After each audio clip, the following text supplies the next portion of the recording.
ओम नमः चंडिकाय नमः।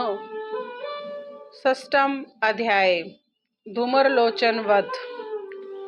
जो भगवती सिंह पर आसन लगाकर विराजमान है, जिनके कंठ में सर्पों के फनों में रहने वाली मणि तथा रत्नों की माला शोभायमान है, जिससे शरीर की कांति निखर रही है, सूर्य के समान उग्र प्रकाश है, 3 नेत्र प्रकाशित हो रहे हैं, हाथों में माला, कुंभ, कपाल तथा कमल धारण कर रही हैं, मस्तक पर अर्ध चंद्रमा का मुकुट है, जो सर्वज्ञों के ईश्वर भैरव देव के अंक में निवास करने वाली है।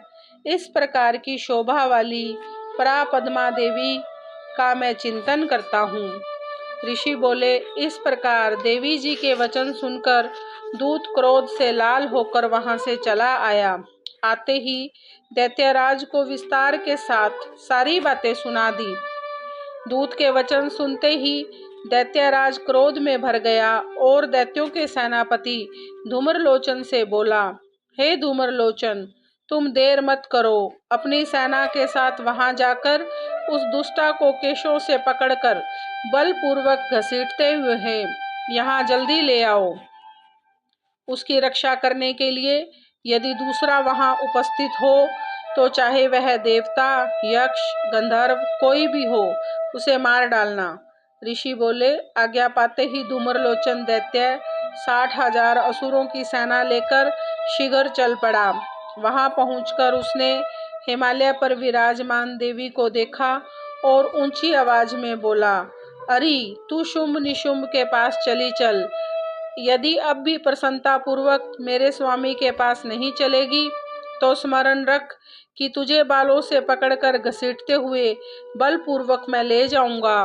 देवी जी बोली, इसमें संशय नहीं है कि तुम्हें दैत्यराज ने भेजा है और तुम स्वयं भी बलवान हो तथा बड़ी भारी सेना को लेकर आए हो, तो इस प्रकार की दशा में यदि मुझे बलपूर्वक ले चलोगे तो फिर मैं तुम्हारा क्या कर सकती हूँ। ऋषि बोले, जब उसे इस प्रकार का उत्तर मिला तो धूम्रलोचन देवी की ओर दौड़ा। तब देवी अंबिका जी ने हुंकार के शब्द से उसे भस्म कर दिया। फिर तो असुरों की क्रोध में आई हुई बड़ी सेना तथा अंबिका जी ने एक दूसरे पर तीक्ष्ण बाण, शक्तियां, फरसे आदि बरसाने आरंभ कर दिए। इधर देवी जी का वाहन सिंह भी कुपित होकर भयंकर नाद करता हुआ, अपने बाल फटकारता हुआ असुरों की सेना पर टूट पड़ा। उस सिंह ने कुछ असुरों को पंजों की मार से, कुछ एक को अपने जबड़ों से और कई एक महाअसुरों को नीचे पटककर, दबोचकर, होठ की दाढ़ों से विदीर्ण करके मार डाला। कितने एक दैत्यों के पेट अपने नाखूनों से फाड़ डाले, कितने एक दैत्यों को तल प्रहार कर उनके सिर धड़ से अलग कर दिए, दूसरों की भुजाएं, सिर आदि छिन्न भिन्न कर दिए, कितनों के पेट फाड़ डालकर गले के बाल फटकारते हुए सिंह ने रुद्रपान किया। अत्यंत कुपित हुए देवी जी के वाहन बलवान सिंह ने क्षण भर में ही दैत्यों की बड़ी सेना का क्षय कर दिया।